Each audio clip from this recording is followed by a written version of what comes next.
6.3 지방선거가 마무리된 지 열흘이 넘었지만 여야 모두 당내 갈등에 휩싸였습니다. 선거 결과를 이유로 민주당 정청래 대표, 국민의힘 장도혁 대표 모두 책임론에 시달리고 있는데요. 조현삼 민주연구원 부원장, 김동원 전 국민의힘 대변인과 함께 관련 내용 짚어보겠습니다. 두 분 안녕하십니까? 안녕하세요. 자, 지난 한 주 동안 여야 당대표가 동시에 사퇴 압박을 받았습니다. 이번 주도 크게 달라질 것 같지는 않은데 일단 여야 최고위원들의 목소리 듣고 오겠습니다. 국민과 당원은 영원하지만 당권은 짧습니다. 우리 지도부에 정식으로 제안합니다. 우리 모두 사퇴했으면 좋겠습니다. 네, 짧게 들으셨지만 강력한 메시지가 들어있는 녹취 들어보셨습니다. 먼저 두 분께 여야 당대표의 거취를 한번 듣고 싶은데 짧게 상대 당대표에 대해서 한번 전망 좀 들어볼까요? 먼저 조현삼 부원장님, 장도혁 대표 어떻게 전망하십니까? 당위적으로 봤을 때는 사퇴하는 게 것이 맞겠죠. 이번 지방선거 패배에 대해서 당 지도부가 책임을 지는 것은 당연한 수순이라고 할 수가 있겠습니다. 그렇지만 저는 장동혁 대표가 사퇴한다는 생각은 전혀 들지가 않고요. 지금 투표용지 부족 사태를 가지고 사실상 본인의 정치 생명을 연장하려고 그런 시도를 하고 있는 거 아니겠습니까? 뿐만 아니라 장동혁 대표가 지금 사퇴한다고 한다면 지금 있는 국민의힘 내부의 당권파, 당 주류 세력 입장에서는 아마 차기 당대표로 어떤 인물이 부상할 수밖에 없을 것인가.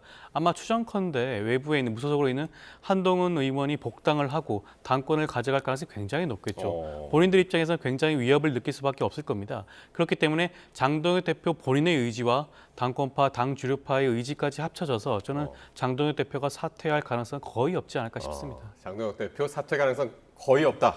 전혀 없다. 이렇게 말씀하셨고요. 자, 김동원 대변인께서는 정청래 대표 어떻게 전망하세요? 이미 8월 17일 날 전당대회가 예정이 돼 있지 않습니까? 그러니까 심판, 이 사실상의 정청래 책임이냐 아니냐를 두 달 뒤에 민주당 당원들이 하기로 예정이 돼 있기 때문에 이거는 시간 문제다 하는 얘기입니다. 전체적으로는 당연히 민주당이 이긴 선거였지만 가장 핵심적인 서울시장을 비롯해서 이재명 대통령도 얘기했지 않습니까? 반드시 이겨야 할 지역을 이기지를 못했기 때문에 성공한 이 지방선거 아니다라고 얘기를 했는데요. 그것을 당원들이 얼마나 받아들일지, 그리고 이미 1인 1표제로 기반을 닦아놓은 정청래 대표의 손을 들어줄지, 이것은 두 달 뒤에 이미 예정이 날짜가 잡혀 있기 때문에 두 달 뒤에 심판이 될 것이다. 자연스럽게 그렇게 귀결이 될 걸로 보입니다. 정청래 대표의 당권 도전을 전제로 한 말씀을 지금 해주셨습니다. 자, 그러면 민주당 이야기부터 해볼 텐데 이렇게 민주당 내부에서 잡음이 들리자 지금 해외 순방 중인 이재명 대통령이 아주 장문의 SNS 글을 올렸습니다. 그 중에서도 이제 집권 여당은 포용과 통합을 해야 된다 이렇게 주문을 했는데 사실상 정청래 대표에 대한 경고다 이렇게 해석을 하시는 분들이 많습니다. 이재명 대통령께서 해외 순방 중에 이렇게 장문의 글을 올린과 메시지를 쓴다 자체가 굉장히 이례적이긴 하죠. 저는 지난번 지방선거 이후에 1년 기자회견과 그 연장선에서 봐야 되지 않을까 싶습니다. 그 기자회견에서 이재명 대통령께서는 지난 지방선거에 대해서 사실상 집권 여당으로서의 사실상 선거에 대해서 책임과 그런 부분들을 지적하지 않았겠습니까? 네. 집권 여당은 어떠한 모습을 갖춰야 되느냐. 모든 것을 모두를 안고 갈 수가 있는 그릇과 같은 존재가 되어야 한다고 말을 했습니다. 이번 메시지도 그 연장선이에요. 통합과 포용의 메시지를 밝혔습니다. 그렇다고 하는 것은 지금 현재 민주당이 안고 있는 여러 가지 문제점을 지적을 한 게 아닌가 생각이 들 수밖에 없어요. 지난 지방선거 과정에서 보였던 모습, 공천 과정에서 보였던 잡음이라든가 선거 과정에서 보였던 여러 가지 불협화음에 대해서 그런 부분들을 지적을 할 수가 있는 겁니다. 중도층, 중도 보수로서의 외연 확장이라든가 실현과 성과 중심의 그런 이재명 정부의 방향성과 지금 민주당의 처한 현실이 같은 방향으로 가고 있는 것인지에 대해서 의문을 던질 수밖에 없는 그런 부분들을 지적을 한다고 저는 보여지는 것이고요. 그렇다고 한다면 지금 현재 민주당을 책임지고 있는 것은 누구겠습니까? 당대표를 포함한 당 지도부가 일정 부분 당연히 그런 부분들에 대해서 책임을 진다고 할 수가 있겠죠. 당원들의 뜻과 어긋나는 부분들이 있다고 한다면 그 부분에 대해서 숙고할 필요성이 있지 않냐는 저는 그런 메시지로 읽힐 수밖에 없을 것 같습니다.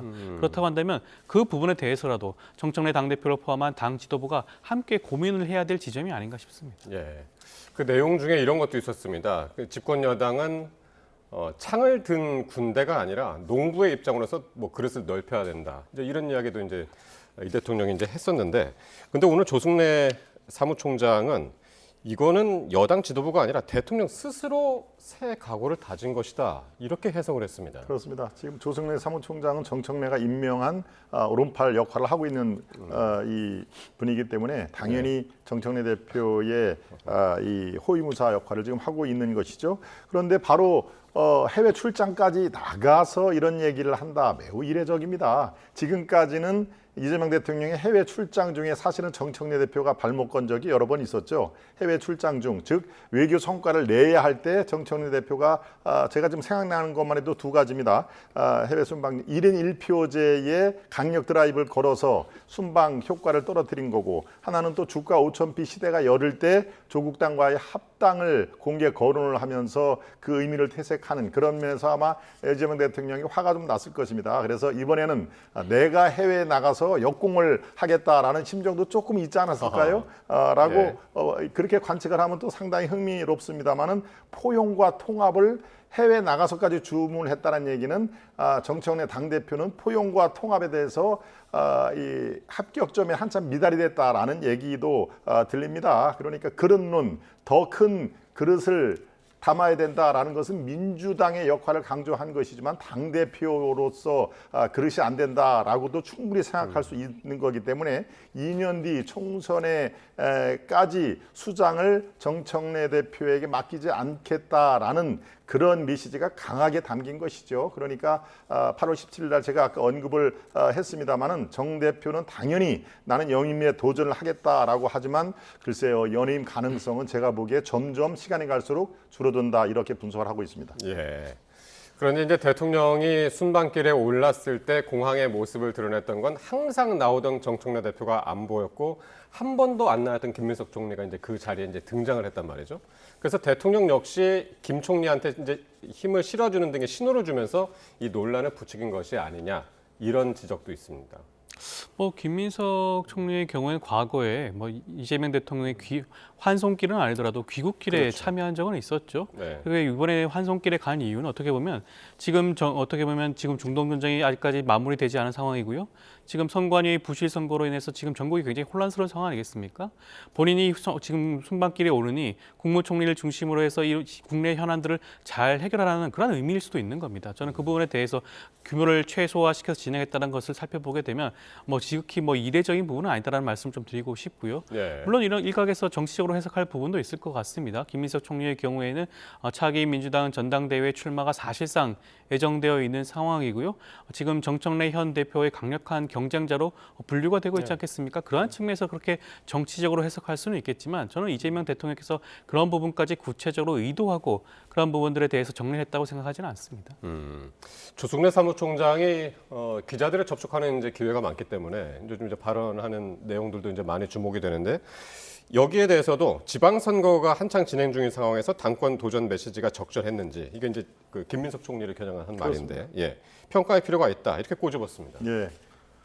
저걸 쉽게 쉬운 번역기로 들리면은 당신 마음은 벌써 콩밭에 가 있는 거 아니냐라는 따끔한 그런 메시지죠. 지금 얼마나 엄중한 시기인데 벌써 당권 도전이나 얘기를 하고, 대통령이 순방 중에 총리가 국정을 탁 틀어지고 이 엄중한 상황에서 무게중심을 잡아야 되는데 당선자 워크숍에 가서 축사를 2번이나 하고 있고라는 얘기도 했거든요. 네. 그러니까 사안 자체가 이미 이 당권이라는 콩밭에 가 있다. 그래서 아무리 이재명 대통령이 김민석 총리 당신에게 지금 마음을 둔다 하더라도 당원들은 지금 지켜보고 있다. 너무 경거망동하지 말아라 라는 뜻으로 저는 해석을 합니다. 그러니까 지금 이미 미래 권력을 위한 투쟁은 바로 어제 그저께 월드컵이 시작이 됐습니다만 이미 시작에 휘슬이 울린 것이죠. 그러니까 휘슬이 울리면 뭡니까? 바로 또 이제 선수들이 움직여야 되는 그런 상황이니까 첫 패스로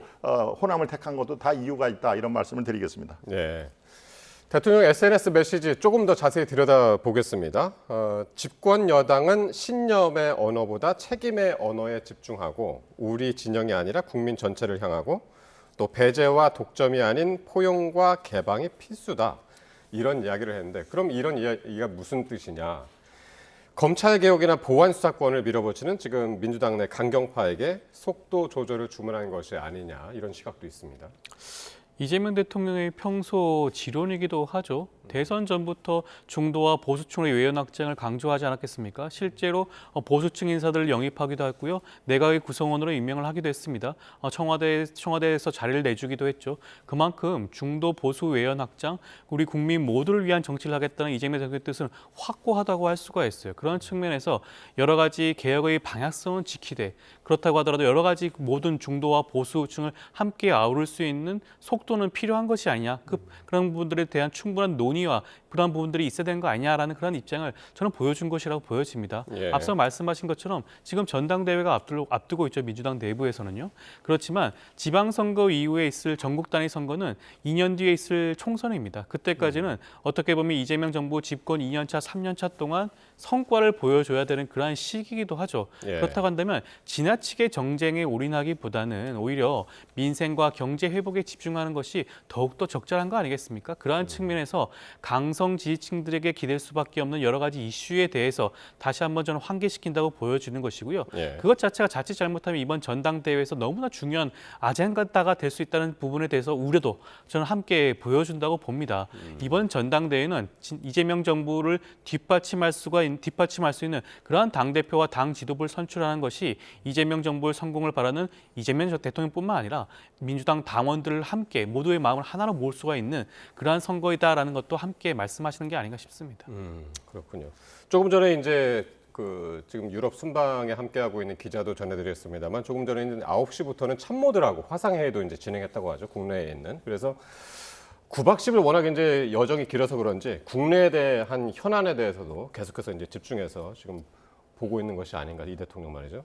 그런 생각도 듭니다. 저는요, 네. 지금 이 대통령 메시지 중에서 제일 그 눈길을 가는 게 네. 현실 없는 이상주의자는 무능한 선동가다 하는 얘기입니다. 어딩이 굉장히 세죠. 또 자신의 행위가 초래할 결과에 대해서 무한한 책임을 가져야 된다라는 얘기인데요. 일방적으로 두루뭉실하게 언론적으로 얘기할 수도 있겠습니다만은 지금 민주당이 처한 상황, 당내 복잡한 역학구들을 보면은 이거는 특정인 당 대표겠죠를 콕 집어서 지명한 걸로 지적을 한 것으로 보입니다.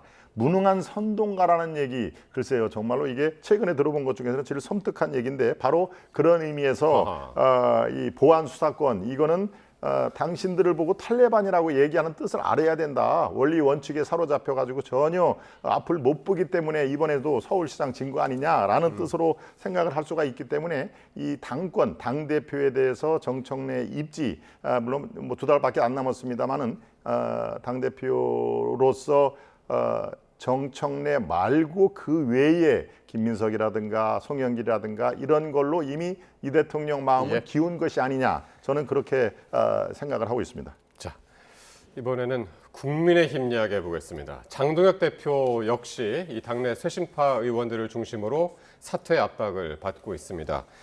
다만 장 대표 본인은 자신의 정신 승리가 아니라 그들의 정신 패배다. 그러면서 이제 자신의 이 입지에 대한 정치적 책임론 이걸 지금 회피하고 있는데 이 부분은 어떻게 들으십니까? 글쎄요, 이 정신패배라는 말을 납득할 수 있는 국민들이 얼마나 있을까요? 이번 지방선거는 누가 뭐라고 해도 국민의힘이 패배한 선거는 맞습니다. 광역자치단체장을 기준으로 봤을 땐 12대 4의 패배 아니겠습니까? 압도적인 패배는 맞아요. 물론 구체적으로 따져봤을 때 접전지라고 할 수가 있는 서울시장 선거를 가져왔다라는 측면에서는 어떻게 보면 이것은 우리가 선방한 것이 아니냐라고 주장을 할 수는 있겠죠. 그렇지만 그 선거조차도 오세훈 시장이 장동혁 대표를 철저하게 배제하고 홀로 선거를 치르면서 이뤄낸 선거 승리 아니겠습니까? 그렇다고 한다면 장동혁 대표가 숟가락을 얹을 수 있는 그런 상황은 전혀 아니에요. 그렇다고 한다면 장동혁 대표와 당 지도부가 어떤 역할을 했는 것인가, 지방선거에서 참패에 대한 책임을 지지 않을 만한 방법이 있을 것인가, 없다고 보는 게 타당하겠죠. 그렇기 때문에 장동혁 대표가 물러나는 것은 아주 지극히 정상적인 수순이라고 할 수가 있겠습니다. 그럼에도 불구하고 본인이 가지고 있는 끝까지 임기, 내년 7월까지인가요? 내년 7월까지 임기를 꽉 채우겠다는 것이 장동혁 장동혁 대표의 지금 현재 의중으로 보여지는 것이고요. 예. 그런 것들을 끝까지 유지하기 위해서라도 지금 여러 가지 논란이 되고 있는 선관위 부실 선거라든가 이런 것들을 끝까지 쥐고 이것을 정치적으로 활용할 가능성이 굉장히 높지 않을까 싶습니다. 그래서 이제 장동혁 대표의 거취를 둘러싼 분수령, 가장 이제 가까운 것이 이제 의원총회라는 이제 전망들이 많았었는데 쇄신파 의원들이 이제 그 의원총회를 요구하면서 16일까지는 좀 했으면 좋겠다라고 했는데 오늘 알려진 거에 따르면 17일, 18일 정정식 원내대표가 17일, 18일을 얘기한 것 같아요. 제가 지금 이 방송 들어오기 직전에도 상황을 좀 취재를 좀 했는데요. 예. 18일 날로 지금 무게 중심이 가고 있습니다.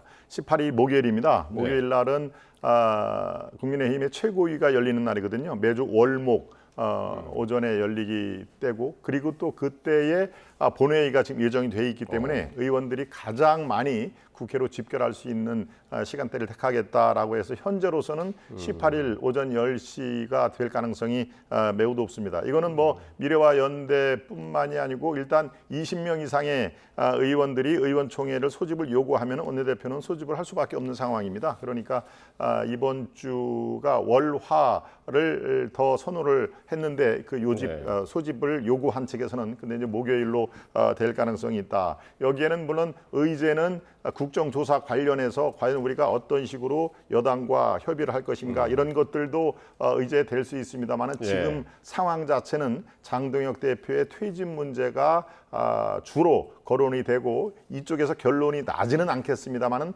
상당한 난상 토론을 이어가면서 퇴진 문제가 당의 핵심 문제로 부상할 가능성이 매우 높은 그런 상황입니다. 그러니까요. 그러니까 그 날짜를 언제를 잡느냐가 이제 상당히 중요한 것이 집중적으로 그 문제를 들여다볼 수 있냐인데, 그러니까 장동혁 대표의 거취 문제를 쇄신파들은 집중적으로 하고 싶은데 그게 이제 본회의를 앞둔 날에 오전에 이제 열겠다라는 게 이제 정점식 원내대표의 이야기란 말이죠. 어떻게 예상을 하세요?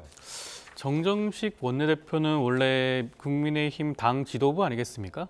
어떻게 보면 장동혁 대표와 여러 가지 생각을 공유한다고 할 수가 있는 그런 분위기도 한 것 같아요.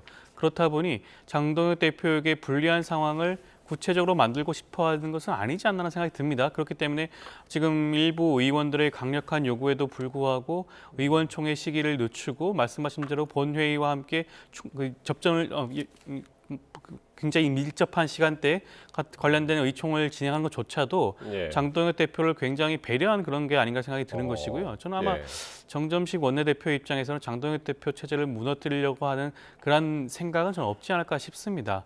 아무래도 장동혁 대표가 지금 당장 물러난다고 한다면 차후에 있을 각종 비대위 체제라든가 차후에 있을 전당대회에서 어떠한 결과가 나올지 지금 현재로서 장담할 수가 없어요. 차라리 시간을 조금 더 지연시키는 한이 있더라도 순리대로 장동혁 대표가 순차적으로 물러나는 시간을 최대한 버는 것이 더욱더 본인에게도 유리하고 국민의힘에도 유리하다고 판단할 수도 있는 것이고요. 앞서 제가 말씀드렸듯이 끝까지 장동혁 대표 체제를 유지하는 것이 오히려 국민의힘의 여러 가지 불안 요소를 없앨 수 있다는 생각을 할 수도 있을 것 같습니다. 그렇게 생각하는 이유는 정점식 원내대표의 경우에는 지금 현재 국민의힘의 최대 당면된 안건이 무엇입니까? 한동훈 의원의 복당 여부이죠. 한동훈 의원의 복당 여부에 대해서 다른 원내대표 후보들과 달리 정점식 원내대표의 경우에는 그런 분들에 대해 충분한 논의가 필요하다는 식으로 시간이 필요하다는 부분들을 이미 밝힌 바가 있죠. 그만큼 부정적이라는 입장을 보여줬다는 겁니다. 그렇기 때문에 아무래도 장동혁 대표를 일정 부분 유지하거나 고수하거나 물러나게 한다더라도 최대한 시간을 끄는 것이 아마 본인에게 국민의힘에게 유리하다고 판단하고 있는 것이 아닌가 싶습니다. 자, 그리고 지금 이제 장동혁 대표가 계속해서 이제 버티고 있는, 그리고 이제 버틸 수 있는 명분이라고 한다면 이제 투표용지 부족 사태가 아닌가 싶은데 지금 전면 재선거를 요구를 하고 있잖아요. 이게 그렇습니다. 현실 가능한 걸로 보세요? 현실적으로는 상당히 어려운 걸로 당 안팎뿐만 아니라 법률 전문가들도 얘기를 하고 있죠. 이것은 뭐 주로 지금 이제 이 공직선거법 224조를 우리가 거론을 많이 합니다.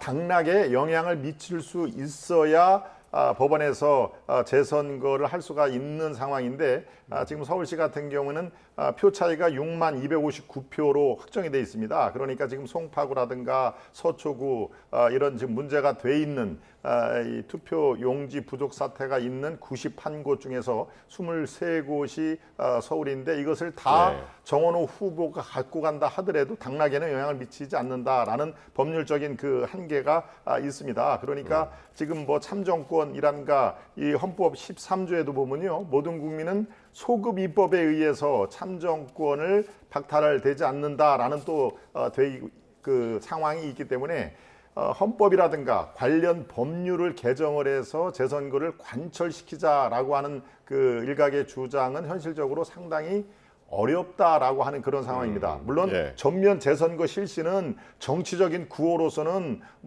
저는 반대하지는 않습니다. 이거는 법원 판단 전에 지금 매우 심각한 선거 부정 또는 부정선거, 선거가 부정선거라는 게 뭡니까? 올바르게 되지 않는 선거가 부정선거입니다.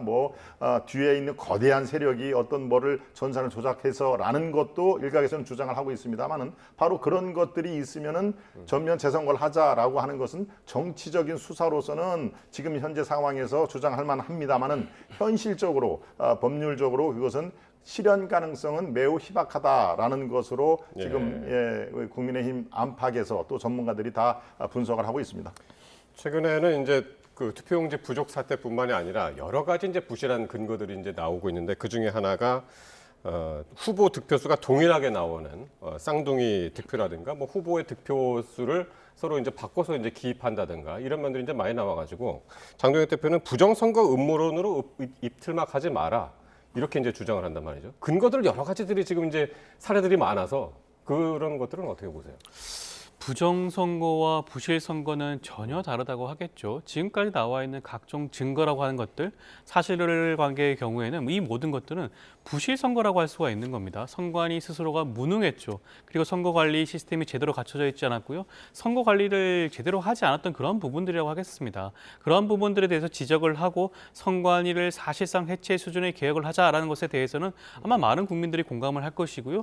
여야 모두 정당과 관계없이 공감을 하고 있는 그러한 부분이라고 할 수가 있겠습니다. 그렇지만 부정선거는 전혀 궤를 달리한다고 할 수가 있겠죠. 부정선거의 경우에는 예를 들면 이미 기표된 용지를 바꿔치겠다라든가 아니면 특정 후보에 기표된 용지를 이미 사전에 투입을 한다라든가 여러 가지 그러한 조치들에 대해서 우리가 부정선거라고 하는 거 아니겠습니까? 과거에 3.15 부정선거가 그러한 것들이었죠. 그러한 것들에 대해서 지적을 하는 수가 있는데 지금까지 나와 있는 각종 여러 가지 사실관계 살펴보면 그에 이르는 준하는 사정이 있나요? 아닙니다. 투표 용지가 부족했다는 것이고요. 특정 지역의 경우에는 개표 숫자가 동일했다는 겁니다. 그 부분에 대해서는 개별적으로 살펴보면 될 문제입니다. 아마 추정컨대 실제 우연의 일치로 동일했거나 아니면 기입의 실수라고 할 수가 있겠죠. 그것이 부정인가요? 만약에 그 기입의 실수가 1000자리, 100자리, 10,000자리를 바꿨다고 일부 의도적으로 했다고 하면 부정선거일 수는 있겠죠. 아마 그 선관위 직원의 그런 관리 소홀과 무능으로 인한 것일 가능성이 좀 높다고 보여집니다. 물론 그 부분도 추후에 있을 검경합동수사본부에서 조사를 통해서 밝혀질 수도 있는 부분이겠죠. 그럼에도 불구하고 부정선거 운운하면서 재선거를 주장하는 것은 이것조차도 정쟁으로 소화하겠다고 하는 장동혁 대표의 뜻이 아닌가 싶습니다. 지금 말씀하신 것처럼 이제 예. 투표용지 부족 사태에 대해서 검경합동수사본부가 이제 수사에 들어갔고요. 그리고 이제 국회에서도 국정조사에 대해서 이제 시동을 걸고 있는데, 다만 지금 이제 큰 틀에서 여야가 합의를 했는데 구성부터 국정조사 범위까지 세부적으로 들어가면 조금 이제 온도 차이가 있습니다. 그렇습니다. 네. 국정조사는 여야가 지금 본격적으로 협의를 하면은 상당히 또 이견이 노출이 될 것입니다. 위원장을 누가 갖고 있느냐, 그리고 국회 권력을 독식하고 있는 민주당에서는 당연히 위원장은 우리가 갖고 있고 의석수도 이 여야 국조위원들도 의석수에 비례를 해야 된다라고 지금까지 했던 것을 아마 양보를 할 리가 없을 것이고요. 우리 같은 경우는 지금 현재의 야당으로 입장에서 선거 자체가 잘못됐으니까 이것을 바로 고치기 위해서는 위원장도 국민의힘에서 추천한 분, 그리고 여야는 동수라 해야 된다라는 기본적인 것도 있고요. 또 그 다루는 내용에도 기본적으로 국민의 참정권을 박탈을 당한 거니까 참정권까지 다 위헌 여부를 넣어야 된다 하는 얘기인데, 지금 민주당에서는 이게 50% 투표용지밖에 만들지 못하는 그것을 누가 의사결정을 했는지 이렇게 굉장히 작게 예. 주장을 하고 있습니다. 그러니까 국조 이 특위는 사실 크게 제가 기대를 할 바가 못 된다. 여야 간에 또 이견 다툼이 국민들의 얼마나 또 피로감을 높이겠습니다. 그래서 바로 특검, 강제 수사권이 있는 특검을 통해서 이것을 빨리 처리를 하자. 그러는 것이 바로 지금 잠실 올림픽 경기장에 모여 있는 수만 명의 2030 그리고 국민 유권자 여러분들의 지금 그분들이 밤을 새서 저렇게 왜 있겠습니까? 이번 선거는 잘못됐다는 거 아닙니까? 그게 꼭 부실 선거든 부정 선거든 부정 바르게 이어지지를 못한 선거이기 때문에 이것을 수사를 통해서 바로 잡아야 된다. 그런 의미에서 재선거를 주장을 하는 것입니다. 미필적 고의라는 게 있지 않습니까? 선관위가 고의적으로 하지는 않았어도 이것을 그냥 내버려 두어도 괜찮겠지라고 해서 지금 참정권이 박탈이 돼갔기 때문에 그럴 경우에 미필적 고의가 있으면은 이것은 대단한 이 사법적인 그런 범죄가 되는 것이죠. 그러니까 지금 올림픽 경기장에 있는 국민들, 수만 명의 국민들의 뜻이 어디에 있는지 정확하게 여야는 지금 파악을 해야 된다 이런 말씀드리겠습니다. 어쨌든 국정조사에 대해서는 지금 말씀하신 대로 야당, 국민의힘에서는 주도권은 이제 야당이 잡고 수사 범위, 그러니까 조사 범위도 상당히 이제 넓히겠다. 이제 그게 이제 야당의 주장이고 지금 말씀하신 것처럼 국정조사뿐만이 아니라 특검도 동시에 진행돼야 된다. 이게 이제 국민의힘 주장인데 말이죠. 민주당은 어떤 입장입니까? 일단 국회 의석수에 따라서 국정조사를 운영하는 것이 정당하겠죠. 지금까지 국정조사는 그렇게 종종 해왔던 부분도 있기도 합니다. 그리고 또한 지금 국민의힘 대표라고 할 수가 있는 장동혁 대표가 무슨 주장을 하고 있나요? 지금 앞서도 제가 이 부분에 대해서 부실 선거라는 주장을 했음에도 정리를 했음에도 불구하고 부정 선거 얘기를 계속해서 하고 있어요. 지금 그렇다고 한다면 선관위가 지금 특정 정당, 뭐 민주당을 위해서 선거를 조작했다라는 건가요? 지금 그런 것들은 사실상 과거부터 부정 선거론을 주장했던 극우 세력들 있지 않겠습니까? 그들의 세력에 편승하는 발언을 계속해서 하고 있는 당 대표가 있는 국민의힘에게 이번 국정조사위원장을 맡길 수가 있는 것입니까? 전혀 이 사안에 대해서는 자칫 잘못하면 더욱더 정치 쟁점화할 수밖에 없는 그런 상황에 처해질 수가 있다고 하겠죠. 그렇기 때문에 더더욱 국민의힘이 위원장을 맡을 수가 없는 부분이라고 하겠고요. 그리고 지금 불거지고 있는 것은 투표용지 부족 사태입니다. 그에 대해서 집중적으로 살펴보겠다는 것이 어떻게 문제가 되는지 저는 이해할 수가 없고요. 특검도 마찬가지예요. 이미 국정조사가 진행이 되고 지금 검경 합동수사본부가 지금 이미 출범을 해서 수사가 진행이 되고 있습니다. 만약 특검법이 통과되고 특검이 출범을 한다고 한다면 그 시간 동안 수사가 진행이 되지 않을 가능성도 있어요. 합동수사본부 입장에서는 어차피 이 사건을 특검이 진행을 할 것인데 지금 본인들이 스스로 나서서 집중적으로 할 필요성이 있겠습니까? 그렇다고 한다면 시기를 놓칠 수가 있는 겁니다. 이 사건의 경우에는 조속히 수사를 진행해야 될 필요성이 있는 것이죠. 그렇기 때문에 수사본부 합수본의 수사 결과를 지켜보고 난 다음에 그것이 미진하다고 한다면 특검을 통해서 부족한 부분을 충분히 찾아낼 수 있지 않을까 싶습니다. 국정조사와 관련해서는 이번 주에 여야가 좀 이제 구성이라든가 아니면 조사 범위라든가 이것들을 이제 구체적으로 이제 정리를 할 텐데 같이 지켜보도록 하고요. 22대 국회 지금 후반기 원구성 협상도 지금 앞두고 있는데 지금 쟁점이라면은 가장 큰 쟁점은 역시 법사위원장을 누가 맡을 것인가 그렇습니다. 이 부분 아니겠습니까? 법사위원장 민주당에서는 지금까지 한 걸로 봐서 절대 양보를 안 할 태세입니다.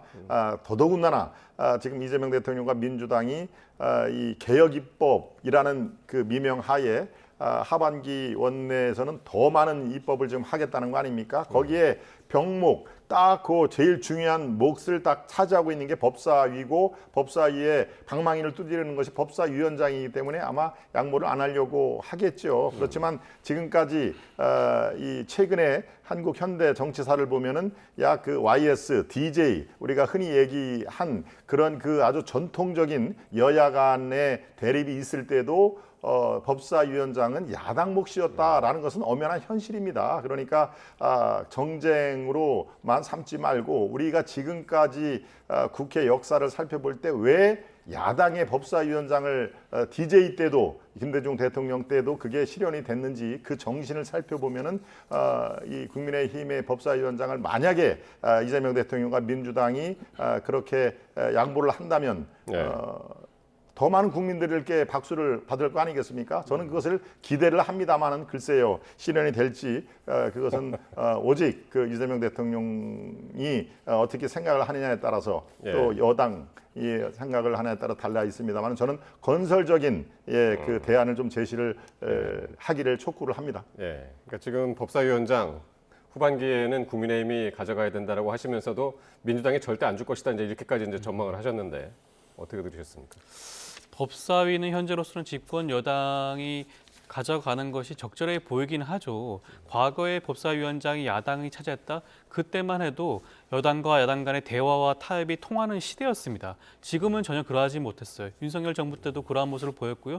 지금의 경우에도 끊임없이 발목 잡고 있는 상황 아니겠습니까? 그렇다고 한다면 법사위를 민주당이 차지하고 이것을 통해서 국정 운영의 안정화를 기할 수가 있는 것입니다. 입법 정책, 지금 개혁 입법 법안들 굉장히 상당히 많아요. 그러한 부분들을 통과시키는 것이 민생을 안정시키고 경제를 안정시키는 데 더욱더 도움이 되는 그런 방향일 수 있는 겁니다. 그렇기 때문에 법사위를 민주당의 몫으로 하되 나머지 상임위의 경우에 국민의힘과 충분히 타협을 할 수 있는 그런 여지가 있지 않나 생각이 드는 것이고요. 저는 국민의힘이 끝까지 타협에 이 부분에 대한 대화와 타협에 응하지 않는다고 한다면 민주당 입장에서는 어떻게 보면 더 이상 어떨 수 없는 그런 선택을 할 수밖에 없는 그런 부분에 처해질 수도 있는 겁니다. 예. 지금 미국의 모든 경우에도 상임위를 다 그렇죠. 가져가는 미국의 것. 경우에도 다수당이 모든 상임위원장을 가져가고 있긴 하거든요. 지금 국회법에 따른다고 하더라도 그러한 부분들이 위법한 그런 사안은 아닙니다. 그렇기 때문에 그 부분도 함께 고려의 대상이 아닐까 싶습니다. 알겠습니다. 자, 지금까지 후반기 원구성 협상까지 이번 주 한 주 국회 전망해봤습니다. 지금까지 조현삼 민주연구원 부원장, 김동원 전 국민의힘 대변인과 함께했습니다. 고맙습니다.